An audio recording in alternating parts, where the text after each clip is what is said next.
నమస్తే, welcome to V3 news. లక్ష్యం సమాజహితం. నేను మీ శైలజ. ఇక వార్తల్లోకి వెళ్లే ముందు ముఖ్యాంశాలు. కుల వృత్తిదారులకు సబ్సిడీ రుణాలు ఇవ్వండి. బాపట్ల జిల్లా సిపిఐ కార్యదర్శి నాగాంజనేయులు.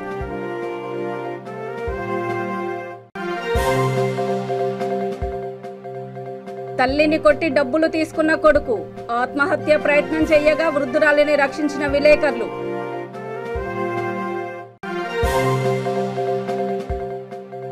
ఉచిత శిక్షణ కేంద్రాలను వినియోగించుకోండి. నిరుద్యోగ యువతకు గోదావరికని ఏసీపీ సూచన.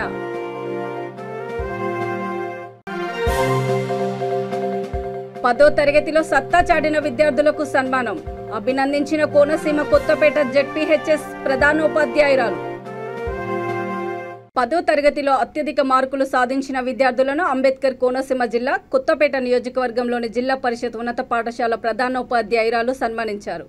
అలాగే ఈ సంవత్సరం వెనుకబడిన విద్యార్థులు కూడా మనోధైర్యంతో చదువుకొని తమ సత్తా చాటాలని అభినందన కార్యక్రమంలో తెలిపారు. విద్యార్థులను సర్పంచ్ చేతుల మీదుగా శాలువలు, పూలమాలలతో సన్మానించారు.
చిత్తూరు జిల్లా కుప్పంలో వృద్ధురాలని కూడా చూడకుండా తల్లిని కొట్టి డబ్బులు తీసుకున్న ఘటన కుప్పంలో చోటు చేసుకుంది. కొడుకు కొట్టడంతో ఆమె ఆత్మహత్య చేసుకునే ప్రయత్నం చేయగా గమనించిన స్థానిక విలేకరులు ఆమెను రక్షించారు. ఆమెను పోలీస్ స్టేషన్కు తీసుకువెళ్లి కొడుకుపై ఫిర్యాదు చేయించారు. వృద్ధురాలికి మేమున్నామని విలేకరులు భరోసా కల్పించి మనోధైర్యం నింపారు.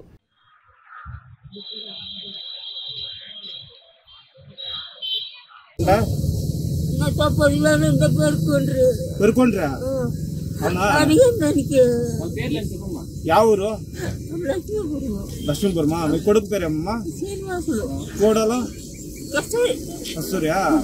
ఇప్పుడు ఇంట్లో నుంచి పంపించేసినారు బయట, అవునా? సరే, ఇప్పుడు ఏంటి కొంచెం పోలీసులకు రిపోర్ట్ ఇస్తావా?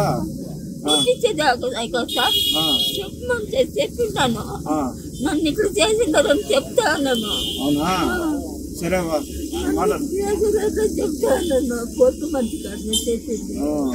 చేస్తాడారు.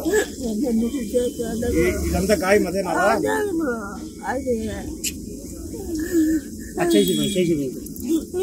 ఏంట్లో కొడుతున్నావా?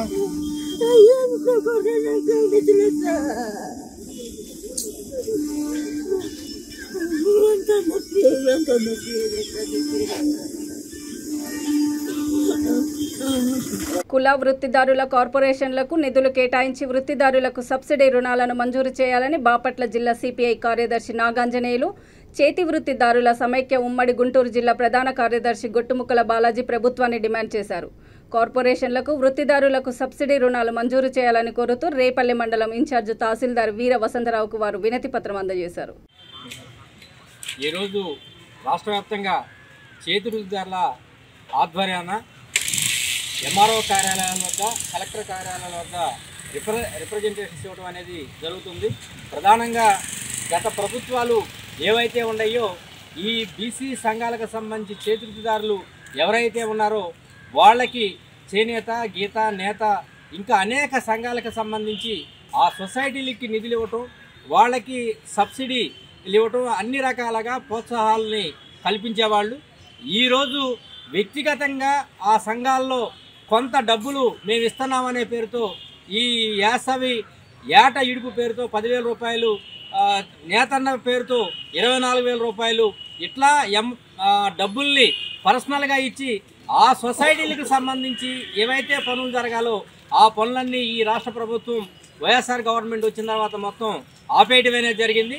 ఈరోజు నేతకి సంబంధించి అనేక సొసైటీలు, చిన్న పెద్ద సొసైటీలు తేడా లేకుండా కోట్ల రూపాయలు బకాయిలు ఉన్న పరిస్థితి ఉంది.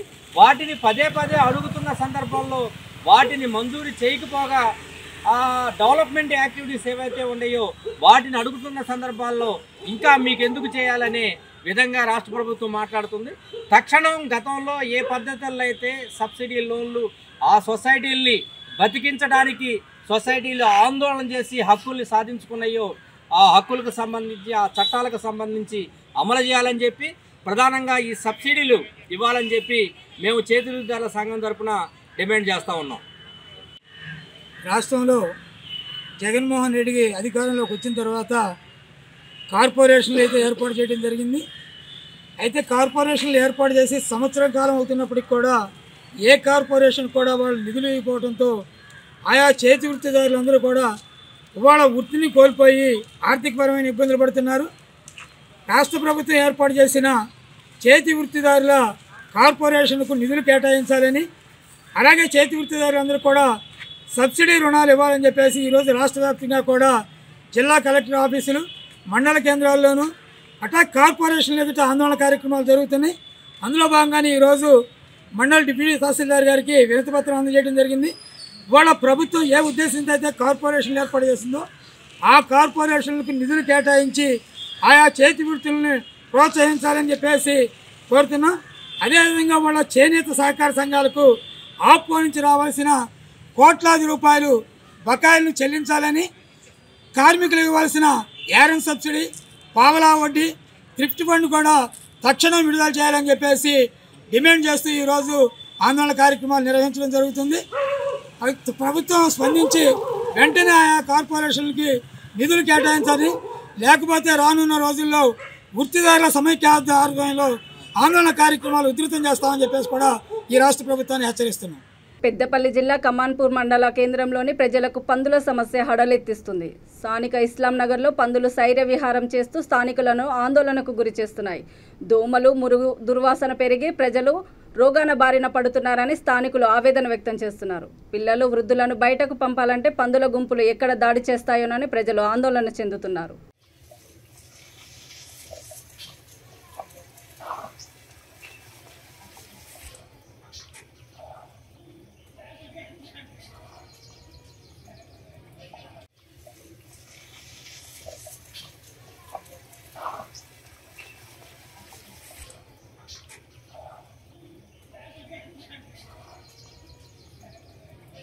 ఉచిత శిక్షణ కేంద్రాల ద్వారా శిక్షణ తీసుకుంటున్న నిరుద్యోగ యువతకు అవకాశాలను సద్వినియోగం చేసుకోవాలని గోదావరికని ఏసీపీ గిరిప్రసాద్ అన్నారు.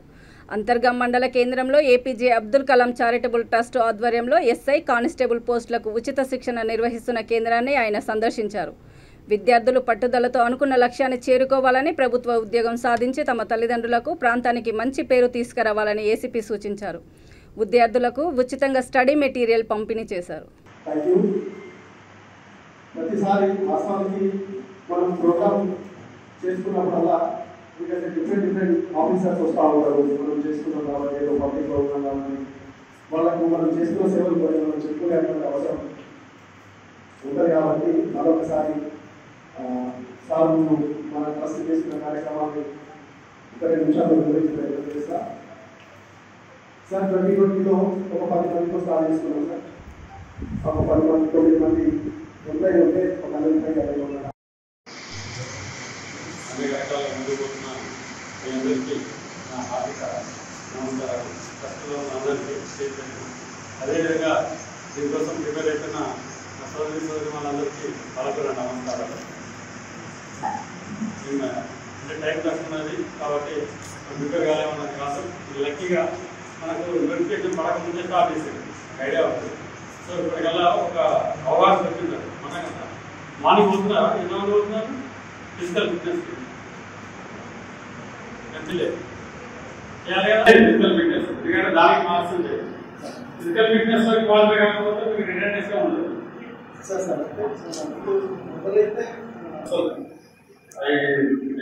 యాక్చువల్గా ఇది ఆరోగ్యం బాగా చేసేసి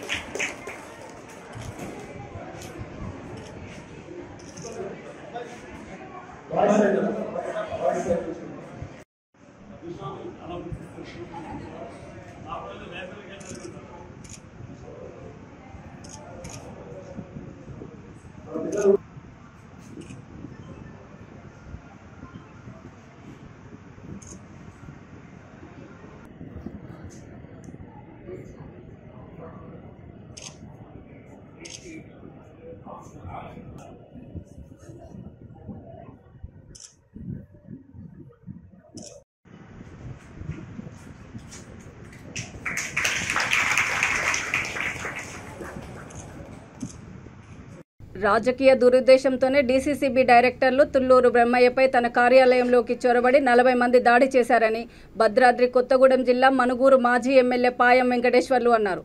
తన నివాసంలోనే దాడి చేసి 8 రోజులు కావస్తున్న పోలీసులు ఎందుకు కేసు నమోదు చేయలేదని ఆయన ప్రశ్నించారు. మాజీ ఎంపీ పొంగులేటి శ్రీనివాసరెడ్డితో కలిసి ఉన్నతాధికారులకు అధిష్టానానికి ఫిర్యాదు చేస్తామని తెలిపారు.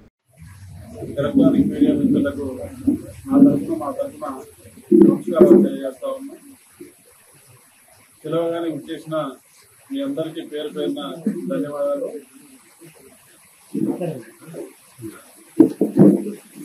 తిరుపతి నియోజకవర్గం మొన్న అశోకపురంలో జరిగినటువంటి దాడికి సంబంధించి పోలీసుల వైఫల్యమే దాడికి కారణం. తుళ్లూరు బొమ్మయ్య గారి దాడి జరగడం అనేది అది పోలీసుల వైఫల్యమే అనేది ఈ సందర్భంగా నేను చెప్తా ఉన్నాను. తిరుపతి నియోజకవర్గం ఇది ఏజెన్సీ ప్రాంతం. ఈ ఏజెన్సీ ప్రాంతంలో మనం జరిగినటువంటి దాడులు గత 30-35 సంవత్సరాలుగా 40 సంవత్సరాలుగా ఎప్పుడు జరగలేదు. ఈ ప్రాంతంలో ఏజెన్సీ ప్రాంతంలో ఆదివాసీ గిరిజనులు గిరిజనేతరులు ఏదైనా చిన్న చిన్న సమస్యలు వస్తే కూర్చొని మాట్లాడుకొని పరిష్కారం చేసుకునేటువంటి సాంప్రదాయ అలవాటు ఈ ప్రాంతంలో ఉంది. కక్షల్లో కార్పణ్యాలకు పోయే పరిస్థితి ప్రాంతంలో లేదు. అన్నదమ్ముల్లాగా కలిసిమెలిసి సహజీవనం చేసేటటువంటి పరిస్థితి ఈ తిరుపతి నియోజకవర్గం ఏజెన్సీ ప్రాంతమైనటువంటి ఈ ప్రాంతంలో ఉంది. గొడవలకు కానీ దాడులకు కానీ ఎటువంటి పరిస్థితి ప్రాంతంలో లేదు. కానీ ఈ మధ్యకాలంలో అశోకపురంలో జరిగినటువంటి పరిస్థితి, అశోకపురం మండలంలో తుళ్లూరి బ్రహ్మయ్య గారు ఇవాళ అశోకపురం పిఎస్సిఎఫ్ చైర్మన్, ప్రాథమిక వ్యవసాయ సహకార సంఘం అధ్యక్షులుగా, ఉమ్మడి ఖమ్మం జిల్లా డీసీబీ డైరెక్టర్ గా ఇవాళ పదవిలో కొనసాగుతూ ఉన్నారు. సుదీర్ఘ రాజకీయ జీవితం వారిది. గత 30 సంవత్సరాలకు పైగా ఈ ప్రాంతంలో ప్రతి మనిషి ప్రతి ఊరు మనకు తెలిసినటువంటి నాయకుడిగా, ప్రజల అభిమాన నాయకుడిగా పేరు పొందినటువంటి వ్యక్తి బ్రహ్మయ్య గారు. మరి తుళ్లూరి బ్రహ్మయ్య గారి పైన జరిగినటువంటి దాడి మీ అందరికీ తెలిసిందే. అది వారి ఆఫీస్ పైన ఒక పథకం ప్రకారం, ప్లాన్ ప్రకారం వారి ఆఫీస్ పైకి వెళ్లి హత్యాయత్నం చేసే కార్యక్రమానికి ఒడిగట్టినటువంటి సందర్భం మీరు చూశారు, మనందరం చూశాం. చాలా బాధాకరం, చాలా ఆవేదనకు గురి చేస్తా ఉంది అటువంటి ఘటనలు. ఎప్పుడూ మనం చూడలేదు, వినలేదు. మన ప్రాంతంలో వేరే ప్రాంతంలో చూసాం మనం. కానీ అది జరిగింది, దాడి ఘటన జరిగింది. ఎవరైనా సరే వెంటనే యాక్షన్ ఉండాలి. ఇవాళ కొంతమంది దీన్ని ఏరే విధంగా పులమాలని చూస్తా ఉన్నారు. చిన్న విషయం, తుళ్లూరి బ్రహ్మయ్య గారు ఈ నియోజకవర్గంలో ఎంతో మంది ప్రజాప్రతినిధులు గెలిపించారు. సర్పంచ్ నుంచి ఎమ్మెల్యే, ఎంపీ వరకు అనేక పంచాయతీలు చేసినటువంటి సందర్భం. ఎప్పుడు ఇటువంటి గొడవలు లేవు. కావాలని వాళ్ళ బ్రహ్మయ్య గారి మీద కావాలని హత్యా ప్రయత్నం కార్యక్రమం ఏదైతే పూనుకున్నారో, ఇది అటువంటి నాయకుడి మీద చేస్తే ఇక మిగతా వాళ్ళు కూడా ఏమి మాట్లాడరు, మిగతా వాళ్ళు కూడా భయపెట్టాలని చెప్పేసి వాళ్ళ కుట్రలో కుతంత్రంలో భాగంగానే ఈ హత్యకు పాల్పడ్డారు. ఈ హత్యా ప్రయత్నం ఏదైతే జరిగిందో, ఈ జరిగినటువంటి హత్య పైన అందరూ కూడా ఖండిస్తా ఉన్నారు. ఇటువంటి హత్యలు ఈ ప్రాంతంలో ఎప్పుడు చూడలేదని చెప్పేసి కొంతమంది దీన్ని ఏరే రకంగా మరి కులాల మధ్య మతలను చిచ్చు పెట్టడానికి ప్రయత్నం చేస్తున్నారు. కానీ దీని వెనుక ఉన్నటువంటి అదృశ్య శక్తులు ఎవరో ప్రజలకు తెలుసు. కానీ దీన్ని పోలీసులే ఛేదించట్లేదు. పోలీసులు ఇప్పటివరకు అరెస్ట్ చేయలేదు. రిపోర్ట్ లో ఇచ్చారు, తుళ్ళూరు బ్రహ్మయ్య గారు సుమారు 40 మంది ముక్కుమడిగా ఆఫీస్ పైన దాడి చేశారు. కత్తితో ఇవాళ దాడి చేసినటువంటి సందర్భం మీరు వీడియోలో కూడా చూశారు.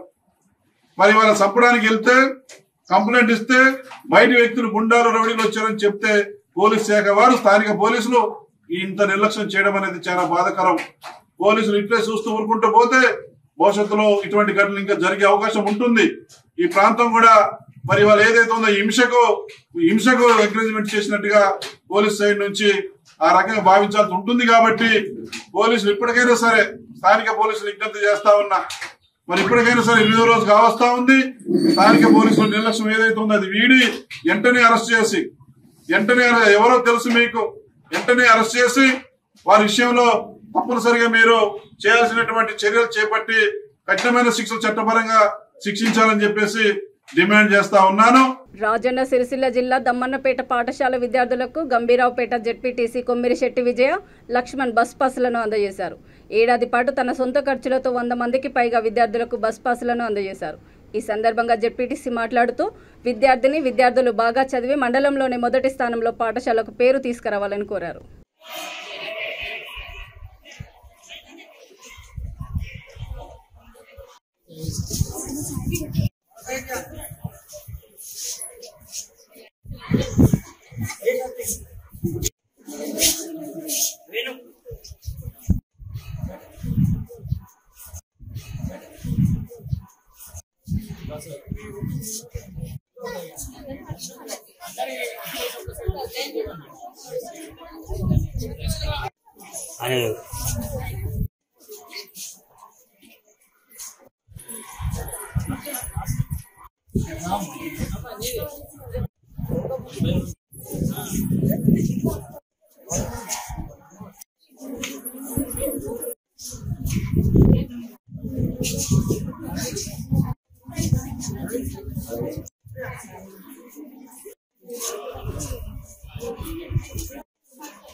ఆదర్శ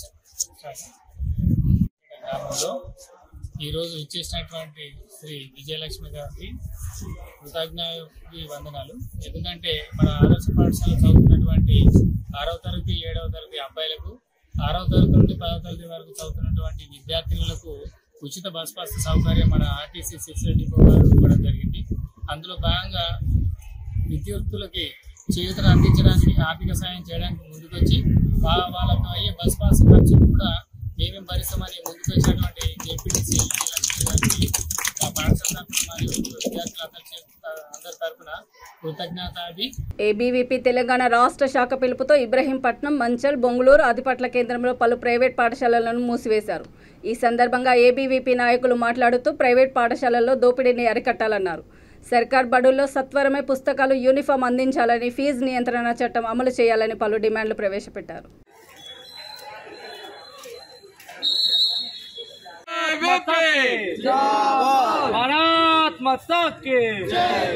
ఈరోజు తెలంగాణ రాష్ట్ర వ్యాప్తంగా బంద్ పిలుపుకోవడం జరిగింది. ఈ యొక్క బంద్ దేని గురించి అంటే ఈ యొక్క తెలంగాణ రాష్ట్రంలో పాఠశాల ప్రారంభమై నెల రోజులు గడుస్తా ఉన్నా ఏ యొక్క పాఠశాల కూడా ఇప్పటి వరకు కనీసం పాఠ్య పుస్తకాలు అందించలేనటువంటి ఈ యొక్క రాష్ట్ర ప్రభుత్వం.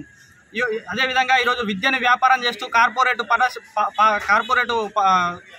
పాఠశాలలలో అనేక ఫీజులు వసూలు చేస్తున్నా ఈ యొక్క రాష్ట్ర ప్రభుత్వం చోద్యం చూస్తుంది తప్ప ఇలాంటి చర్యలు తీసుకోవడం లేదు. మొన్నటికి మొన్న విద్యార్థి పరిషత్ కార్యకర్తలు హయ్యర్ ఎడ్యుకేషన్ ముందు ధర్నా చేస్తే ఈ యొక్క ప్రభుత్వ పాఠశాలలో పాఠ్య పుస్తకాలు అందించాలని చెప్పేసి ధర్నా చేస్తే రిమాండ్ తరలించినటువంటి ఈ యొక్క రాష్ట్ర ప్రభుత్వం ఇప్పటికైనా ఈ యొక్క రాష్ట్ర ప్రభుత్వం కళ్ళు తెరుచుకొని ప్రభుత్వ పాఠశాలలో పాఠ్య పుస్తకాలు, అదేవిధంగా నాణ్యమైన భోజనం, అదేవిధంగా మిడ్ డే మీల్స్ బిల్లును వెంటనే కేటాయించాలి. టీచింగ్ నాన్ టీచింగ్ పోస్టులను భర్తీ చేయాలని చెప్పేసి విద్యార్థి పరిషత్ హెచ్చరిస్తా ఉంది. లేని పక్షంలో అఖిల భారతీయ విద్యార్థి పరిషత్ రాబో రోజులలో అనేక ఉద్యమ కార్యాచరణ తీసుకుంటుందని చెప్పి హెచ్చరిస్తూ భారత్ మాతాకి జై, జై హింద్, జై భారత్.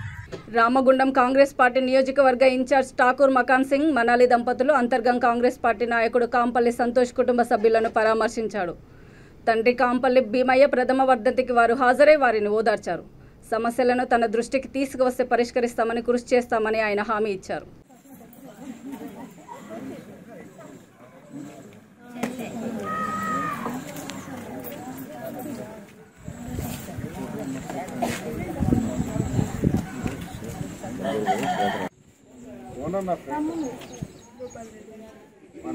వాళ్ళ గోపాల్ రెడ్డి మల్లారెడ్డి తమ్ముడు రాజశేఖర్ సివిఆర్ చైర్మన్.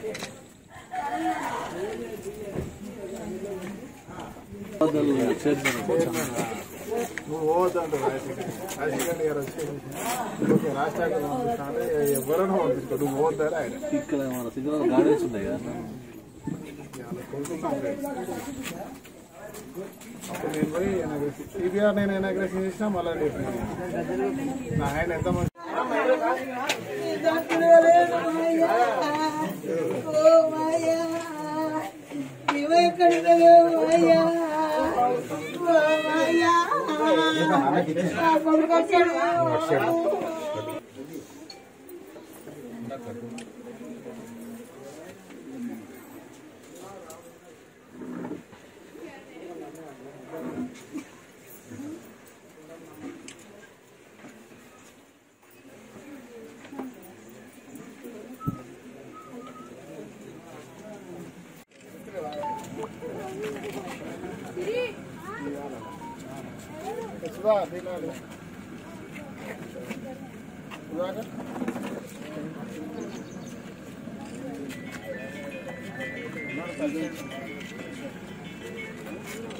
పటాన్ చెరువు నియోజకవర్గం అమీన్పూర్ మండల కిష్టారెడ్డిపేటలో ప్రభుత్వం తనకిచ్చిన 25 గుంటల భూమిని కొందరు కబ్జా చేస్తున్నారని బండమీది కృష్ణయ్య ఆవేదన వ్యక్తం చేస్తున్నాడు. ఇప్పుడు ఆ భూమిని తాను కొన్నామంటూ వారు రియల్ ఎస్టేట్ వ్యాపారం చేస్తున్నారని ఎంఆర్ఓకి ఆయన వినతి పత్రం ఇచ్చాడు. కబ్జాకి గురవుతున్న తమ భూమిని రక్షించాలని బాధితులు అధికారులను వేడుకున్నారు. అమీన్పూర్ మండల్ సంగారెడ్డి జిల్లాలో 164 సర్వే నంబర్ గల 30 ఎకరాల చిల్లర ఉంది. ఇది ఎస్సీలకు దళితులకు అసైన్ చేసిన భూములు కూడా ఉన్నాయి. 25 గుంటలు బండమీది కృష్ణయ్య 164/14. ఈమె శమంత, బండమీది శమంత, ఈమె కూతురు, ఆమె వారసురాలు. ఆమెకు తెలియకుండా బండమీది కృష్ణయ్య మా మామగారు, మా మేనత్తనిచ్చినాం, మంది ఎవరో కాదు. దీంట్లో ఎంపీపీ గారు 125 గుంటలల్లా ఆయన ఒక బీసీ ముద్రాజ్, ఎస్సీలకు గల భూమిలో ఆయనకి ఏం హక్కు ఉంటుంది? ఆయన ఎస్సీ కాదు కదా, ఆయన పటేల్ కూడా. కిష్టారెడ్డిపేట సర్వే నంబర్, ఈ నంబర్కి ఆయనకి ఎలాంటి సంబంధం? ఆయన ఈరోజు రియల్ ఎస్టేట్ ఆఫీస్ పెట్టుకున్నాడు. ఫస్ట్ మేము ఎంఆర్ఓ గారికి కంప్లైంట్ చేసినాం.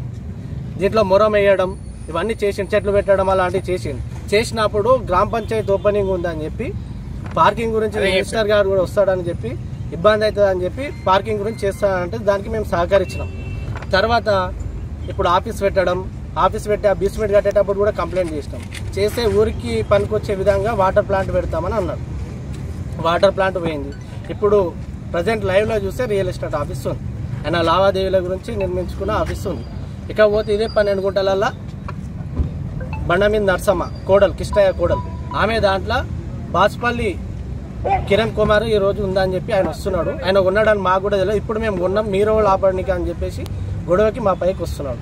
జయ చంద్రశేఖర్ ఉన్నాడని మాకు తెలుసు. మరి ఇది అసైన్ ల్యాండ్ ఏ కానూలు ప్రకారం, ఏ చట్ట ప్రకారం కొనగలుగుతాడో? ఆయనకి ఏమన్నా ప్రత్యేకంగా కానూలు ఉందా? కొన్నా అని చెప్తున్నాడు. ఏ విధంగా కొన్నాడు? 25 గుంటలకు ల్యాండ్ వచ్చేసి ఎక్కువ ఉంది. మా మేనమామ కాబట్టి గతంలో మా నాన్నగారు, మా మామ బోరేసిరు, పంట పండించరు. మేము కూడా దీన్ని పండించిన వాళ్ళమే. కాకపోతే వీళ్ళు కోడళ్ళు బిడ్డే ఇక్కడ ఊళ్ళో లేకపోవడం, వాళ్ళ అమ్మగారి ఇంటి దగ్గర అట్లా ఉండడం, ఈ భర్తలు చనిపోయారు. ఇద్దరు కొడుకులు భర్తలు చనిపోయారు. అంటే అసైన్ ల్యాండ్ కబ్జా చేస్తున్నారని మీరు ఆరోపిస్తున్నారా, లేకపోతే వేరే వాళ్ళు వచ్చి దీంట్లో ఉన్నారని చెప్పి ఆరోపిస్తారా? ఇట్లా అసైన్ ల్యాండ్. బులెటిన్ ముగించే ముందు హెడ్లైన్స్ మరోసారి. కుల వృత్తిదారులకు సబ్సిడీ రుణాలు ఇవ్వండి. బాపట్ల జిల్లా సిపిఐ కార్యదర్శి నాగాంజనేయులు.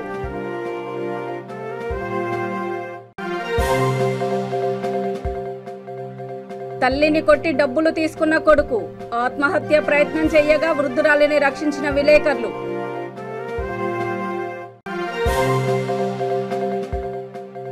ఉచిత శిక్షణ కేంద్రాలను వినియోగించుకోండి. నిరుద్యోగ యువతకు గోదావరికని ఏసీపీ సూచన.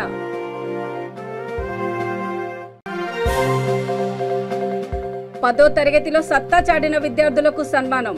అభినందించిన కోనసీమ కొత్తపేట జెడ్పీహెచ్ఎస్ ప్రధానోపాధ్యాయురాలు. చూస్తూనే ఉండండి V3 న్యూస్, లక్ష్యం సమాజహితం. నమస్తే.